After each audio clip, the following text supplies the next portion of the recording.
To order, please. And we are now on amendment number 27. Representative Haar. Thank you, Mr. Speaker. Mr. Speaker, I would like to offer floor amendment number 27 to be considered by the body. Thank you very much. Clerk, has copies been distributed? Yes, Mr. Speaker, copies of floor amendment number 27 have been distributed. Okay, thank you very much. Representative Haar for the motion.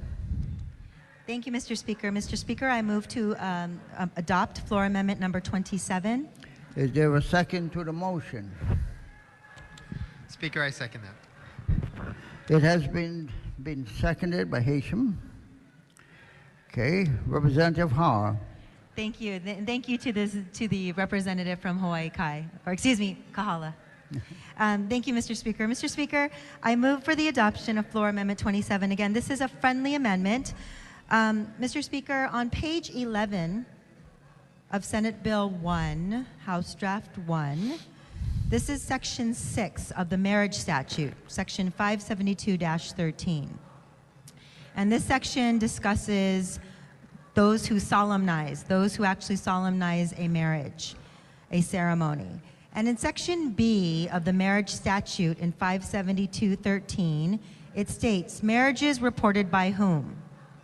It shall be the duty of every person legally authorized to perform the marriage ceremony to report within 3 days every marriage ceremony performed by that person to the agent of the Department of Health in the district in which the marriage takes place, setting forth all facts required to be stated in a standard certificate of marriage, the form and contents of which shall be described by the Department of Health. Now, the additional language that was amended in Senate Bill number 1, House Draft 1 is, provided that if any person who has solemnized a marriage fails to report it to the agent of the Department of Health, the parties married may provide the Department of Health with a notarized affidavit attesting to the fact that they were married and stating the date and time and place of the solemnization of the marriage. Upon receipt of that affidavit by the Department of Health, the marriage shall be deemed valid as of the date of the solemnization stated in the affidavit, provided that the requirements of 572-1 are met. Mr. Speaker, again, this amends the marriage statute. What this does is it almost renders solemnization moot, because we already know in the statute as it exists, the person who solemnizes is currently under a duty to report to the Department of Health, and that's it, within 3 days. But what we're adding in Senate Bill 1, House Draft 1, is language that says, however, if that person fails to report, the two persons who were married, all they have to do is fill out an affidavit, send it into the Department of Health. Once the Department of Health gets it, they're married. So we're now incentivizing fraud, which I don't think is the intent of this measure. Again, this applies to both same-sex couples and heterosexual couples. So my point is, if there's no solemnization necessary, why are we even solemnizing in this bill? This section essentially renders solemnization moot. So why are we doing solemnization then if this section exists, if this proposed language in Senate Bill 1, House Draft 1 exists? It doesn't make any sense. We either take this section out, otherwise we have been derelict by basically promoting fraudulent marriages. And in essence, solemnization is not necessary with the language as it stands in Senate Bill 1, House Draft 1. So again, Mr. Speaker, for these reasons, I submit this very friendly amendment, and I hope that the members will support the amended language. Thank you very much, Mr. Speaker. Thank you very much. Further discussion, Representative Rhodes. Yes, thank you, Mr. Speaker. In opposition, solemnizations are actually necessary under the language. So the affidavits that are required, if for some reason the paperwork is not forwarded, there's no accusation or allegation made. It may be purely accidental that it was not submitted, but those who are married may need to move forward even if the required paperwork is not submitted by the solemnizer, but the solemnization has to have occurred. The affidavits themselves are check against fraud because you sign an affidavit under oath. I don't remember what the crime is exactly if you do that falsely, but it is a crime, and that's the check on the fraud. Thank you. Thank you very much for the discussion, members. If not, then Representative, Mr. Speaker, let me have Representative Jordan. She's been wanting to speak, and I'm sorry for missing you. Please proceed. Thank you, Mr. Speaker. Mr. Speaker, I'm in support of the amendment, number 27. Yes, proceed. I think that language should be stricken too, and we should just go with what originally we have in the statute. I would like to have a person to submit written comments also. Okay. May I? Sure. Thank you. Okay, further discussion. Representative Marcus Oshiro. Yeah, Mr. Speaker, the more I look at this language here, I stand in support of the floor amendment in opposition to the current draft. Yeah, the more I look at it, first of all, Mr. Speaker, I did have a chance to listen in on the Senate hearing down at the Senate Judiciary Labor Committee, and I never heard any requests come in for this particular language. I don't even know why it's in here, but a necessity for us to amend the marriage statute to allow this.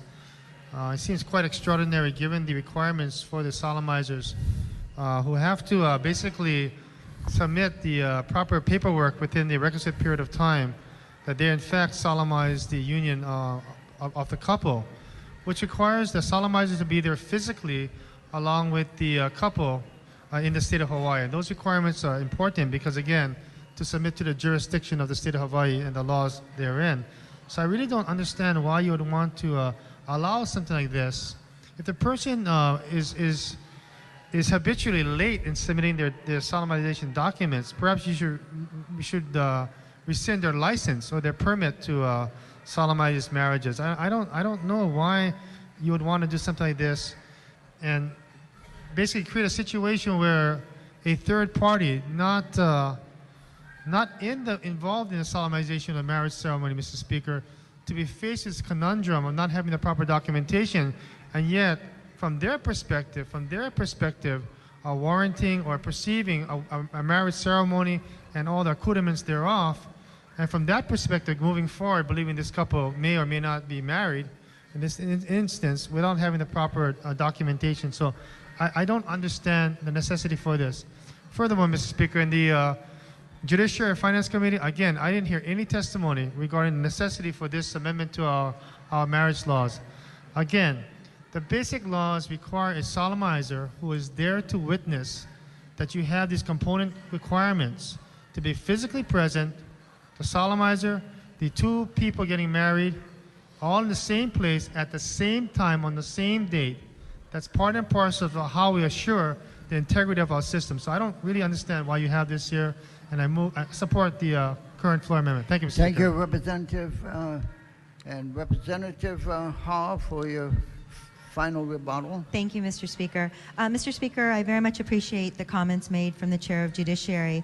However, again, as noted by the Speaker from Wahiawa, the fact of the matter is you need a third party who is in fact going to solemnize the marriage. And yes, it is required, but with this proposed language that is now in Senate Bill 1, House Draft 1, it's actually not necessary.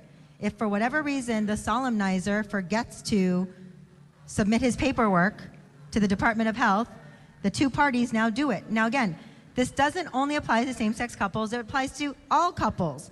So you're taking away essentially the solemnization component because all you really need now is an affidavit by the two married people.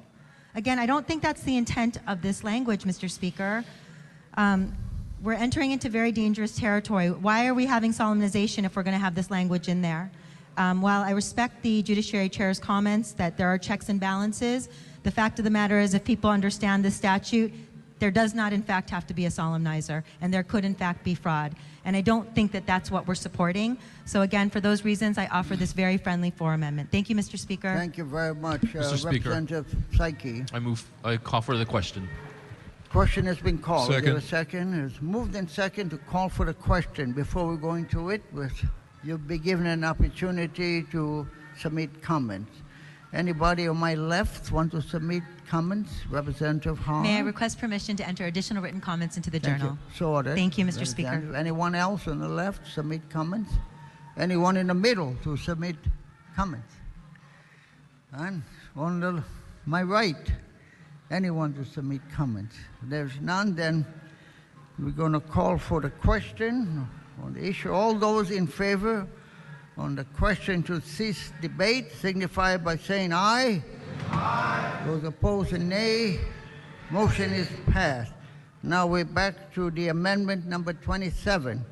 Those in favor of amendment number 27 signify by saying aye. Aye. Those opposed, say nay. Nay. Amendment fails. Okay, we're on amendment number 28. Representative Shaw. Har. Thank you, Mr. Speaker. I'm getting tongue-tied. It's okay.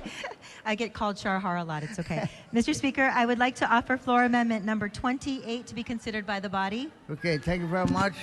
Clerk, has copies been distributed?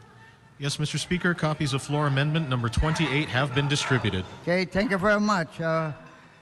Representative Har, will you make the motion? Yes, thank you, Mr. Speaker. Mr. Speaker, I move for the adoption of floor amendment number 28. Thank you very much. There was a second to the motion. Speaker, Representative. Mr. Speaker, Representative Oshiro, I second the motion. Representative Marcus Oshiro, second the motion. Thank you. Discussion. Representative Har. Thank you, Mr. Speaker. Mr. Speaker, in floor amendment number 28, again, I support the amended language and not the underlying bill. The friendly amendment that is being offered in this section deals specifically with the religious exemption language contained in Senate Bill 1, House Draft 1. A particular note, on page 6 of Senate Bill 1, House Draft 1, lines 16 through page 7, line 2. The current language in Senate Bill 1, House Draft 1 states, a religious organization or nonprofit organization operated, supervised, or controlled by a religious organization that, pursuant to this section, fails or refuses to provide goods, services, or its facilities or grounds for the solemnization or celebration of a marriage shall be immune from any fine, penalty, injunction, administrative proceeding, or any other legal or administrative liability for the failure or refusal. Mr. Speaker, the language offered in this friendly floor amendment number 28 would essentially change Section B, that is in Senate Bill 1, House Draft 1, and it would change it to the language stating this: any refusal to provide goods, services, facilities, or grounds in accordance with this section shall not create any civil claim or cause of action or result in any state action to penalize or withhold benefits from such religious organization or nonprofit organization operated, supervised, or controlled by a religious organization. Mr. Speaker, in the committee report, it makes clear that we have based the religious exemption language on language that was from Connecticut, the state of Connecticut. And actually, Mr. Speaker, the amendment that I offer is actually directly from the Connecticut language. Essentially what it does is, it's just very awkward, quite frankly, the language that we've offered.